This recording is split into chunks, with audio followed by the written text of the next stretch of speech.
पहाड़ के कई जिलों में 2 महीनों से बारिश नहीं हुई है। शुष्क मौसम होने से अन्नदाता परेशान। पर्वतीय इलाकों में फसलों की बुआई पर संकट।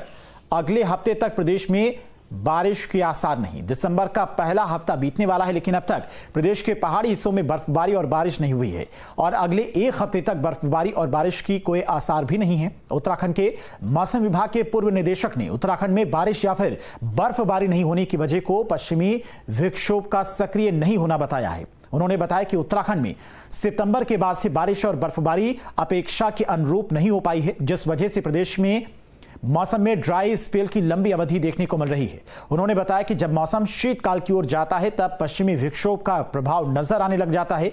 उधर बारिश बर्फबारी नहीं होने से किसान खासे परेशान हैं। फसलों की बुआई को लेकर भी संकट मंडराने लगा है।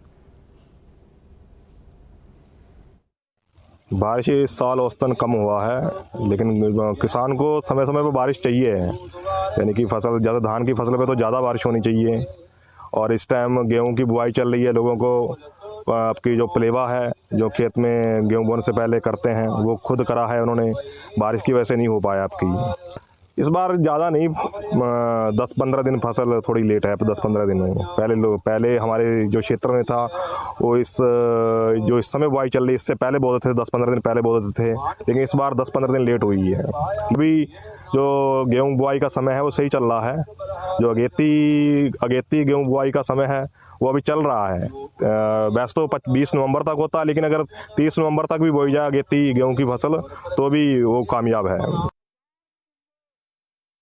ये जो 2 महीने हमारे रहे अक्टूबर और नवंबर, इसमें बारिश की एक्टिविटी हमको बहुत कम मिली है और इस समय -90% जो है डेफिशिएंसी वो उसमें देखी जा रही है। और जहाँ तक बारिश नहीं होने से कहीं ना कहीं जो तापमान है, अगर आप अक्टूबर में देखेंगे या मिड नवंबर तक भी देखेंगे तो वो सामान्य से थोड़े ऊपर ही चल रहे थे। आगे अगर बात करें बारिश की भी, अभी करीब 1 वीक या 10 डेज के लिए, तो वो नहीं लग रहा है कि जो है उत्तराखंड में कोई बारिश की एक्टिविटी या स्नोफॉल की एक्टिविटी मिलने वाली है। ऐसी संभावना नहीं दिख रही। और कभी कभी विंटर रेन्स हो जाता है तो थोड़ा सा बेटर हो जाता है पोजीशन, लेकिन इस बार विंटर रेन्स नहीं हुए हैं, उसकी वजह से प्रोडक्शन गिरा है। हमारी जो excessive dependency on hydro power है, इसकी वजह से हम लोग हमेशा दिक्कत में आते हैं। इसीलिए हम लोग थर्मल पावर के बारे में सोचा है और स्थिति को हम लोग वॉच कर रहे हैं, क्योंकि हमारे पास एक ऑप्शन एक्सचेंज में खरीदने का भी है। लॉन्ग टर्म पावर परचेज की भी हम लोगों ने टेंडर फ्लोट किया है, लेकिन इमीडिएट नेसेसिटी के लिए हम लोग एक्सचेंज से भी रियल टाइम परचेज कर सकते हैं।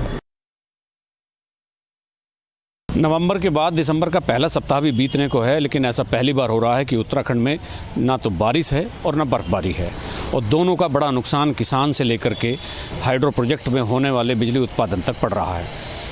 इस समय तक एक बारिश ज़रूर हो जाती थी, लेकिन इस बार कोई बारिश अभी तक नहीं हुई और बारिश नहीं होने की वजह से स्थिति ये बन गई कि गेहूं की बुआई किसानों के लिए बड़ा नुकसानदायक साबित हो रही है।